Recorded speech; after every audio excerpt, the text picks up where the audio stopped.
Kisah seorang anak muda di zaman tabi'in dulu. Anak muda ini terkenal dengan tampannya, postur tubuh yang kekar, ya, jalur nasabnya yang suci, kaya raya dan soleh.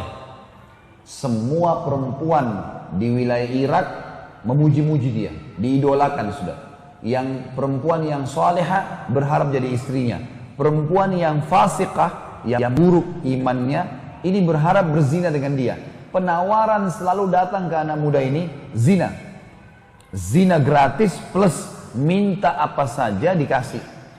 Mau minta emas, mau minta kereta kencana, apa saja, yang penting mau berzina. Selalu dia tolak. Ringkas cerita, anak muda ini umurnya 20 tahun. Ada satu istri pejabat pemerintahan pada saat itu, terkenal juga dengan kecantikannya, dengan postur tubuh yang tinggi, yang semampai, yang segala macam hal kelebihan. Punya kelebihan, jalur nasabnya terkenal. Nikah sama seorang pejabat. Dia bilang sama teman-temannya, perempuan fasika ini bilang, saya akan taklukkan anak muda itu. Dia pasti berzina dengan saya. Kata teman-temannya, kalau kau bisa hebat, coba buktikan. Dia bilang, baiklah. Dia bilang sama dayang-dayangnya di rumah, ada 4 orang dayang-dayang pembantunya. Dia bilang, kalian tahu nggak si fulan?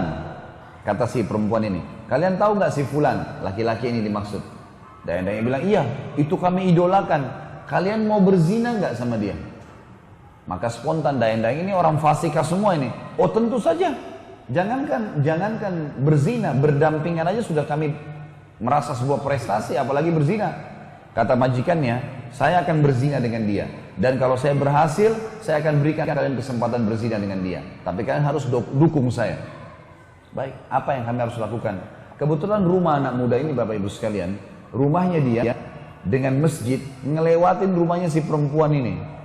Jadi 5 waktu sholat kalau ke masjid pasti lewat rumahnya orang ini, rumah pejabat ini. Perempuan fasikah ini menunggu dalam kisah yang dikatakan suaminya sampai safar, tugas negara. Dia tahu kapan safar suaminya, dan zaman dulu teman-teman orang kalau safar itu bisa sampai 3 bulan. Karena memang tidak ada transportasi kayak kita sekarang, nggak ada pesawat, orang naik kuda. Bisa hidup, bisa mati gitu. Safarlah si pejabat ini keluar Irak pada saat itu bertugas negara. Ringkas cerita si perempuan ini mulai menjalankan tipu syaitannya. Dia bilang sama dayang-dayangnya, suami saya sudah safar semalam, sebentar kalau anak muda ini lewat, waktu itu kebetulan duhur siang hari. Kalau perempuan laki-laki ini lewat, tahan dia. Dan kalian keluar bilang, di dalam rumah kami sambil kalian menangis-nangis, Tuhan kami sedang sakarat, akan meninggal dunia. Suaminya nggak ada laki-laki. Tolonglah. Kalau dia masuk ke dalam rumah, jebak dia.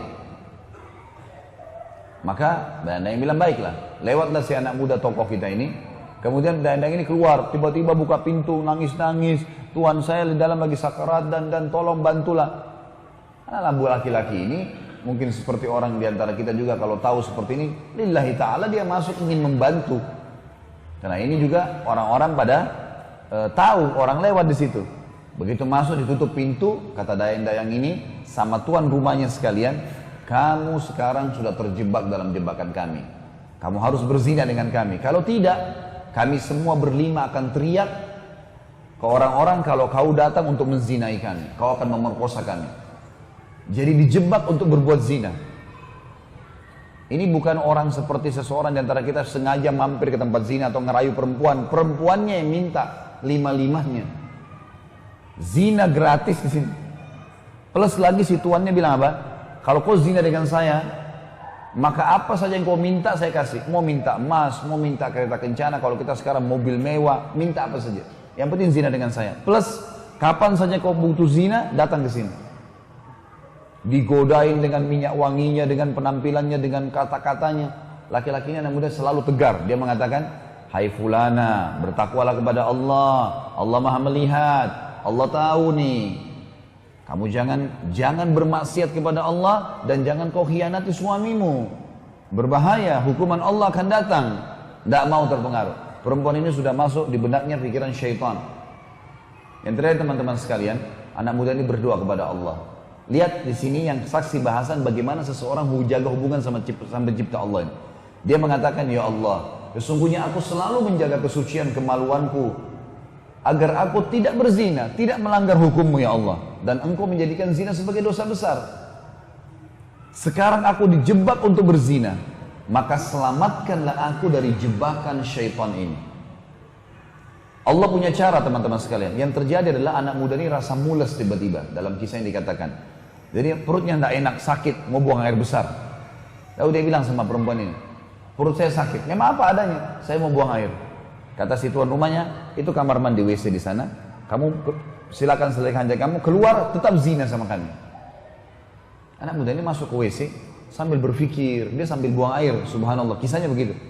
Setelah buang air, muncul ide dia, sebagai pertolongan dari Allah, dia ambil kotorannya, anak muda ini bersih sekali, wangi, bersih, orangnya gagah, tidak pernah begini, tapi tiba-tiba muncul idenya, dia ambil kotorannya sendiri, lalu digosok di bajunya.